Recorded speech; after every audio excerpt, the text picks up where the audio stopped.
মই দেৱজিতে আপোনালোকক সকলোকে নমস্কাৰ জনাইছোঁ। আজি মই আপোনালোকক অসমৰ কোন জেগাত মানে যদি যুদ্ধ হয় বা বিমান চিমান পৰিবলৈ আমাৰ যিহেতু আপোনালোকে হয়তো জানে যুদ্ধ বিমান ক'ত পেলায়, যুদ্ধ সময়ত হয়তো সেইটো সময়ত বিপৰীত পক্ষই হয়তো বিমান বন্দৰসমূহ উৰাই দিব পাৰে। কিন্তু আমাৰ এতিয়া অসমত এনেকুৱা এডোখৰ জেগা আছে, এই জেগাডোখৰ হয়তো আপোনালোকে হয়তো সকলোৱে নাজানিব পাৰে। কিন্তু মই আজি আপোনালোকক দেখুৱাম যে যুদ্ধ যদি হয় তেনেহ'লে বিমান হঠাতে পেলাব অৱতৰণ কৰিব যে মেইন ৰাস্তা ঘাইপথত। আৰু এই জেগাডোখৰ হৈছে মৰাণত। ইয়াৰ পৰা আপোনালোকক ধৰি লওক মই এতিয়া য'ত থিয় হৈ আছোঁ, ইয়াৰ পৰা মৰাণলৈ 4-5 কিলোমিটাৰ আগত আছে মৰাণ।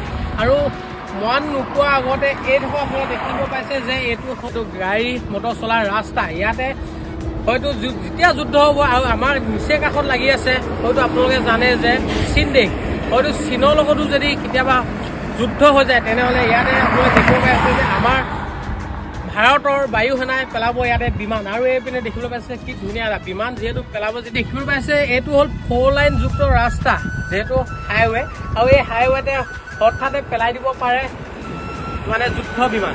আৰু হয়তো ইয়াৰ পৰা যুদ্ধৰ কাৰণে প্ৰস্তুতি চলাব আমাৰ চীন দেশৰ লগত যুদ্ধ কৰিবলৈ। আৰু ইয়াত আপোনালোকে হয়তো যদি আপোনালোকে আহে যোৰহাট শিৱসাগৰ ফালৰ পৰা আহে তেনেহ'লে আপোনালোকে মৰাণ পাৰ হৈ পাবহি এইডোখৰ বিমান পেলোৱা জেগাডোখৰ।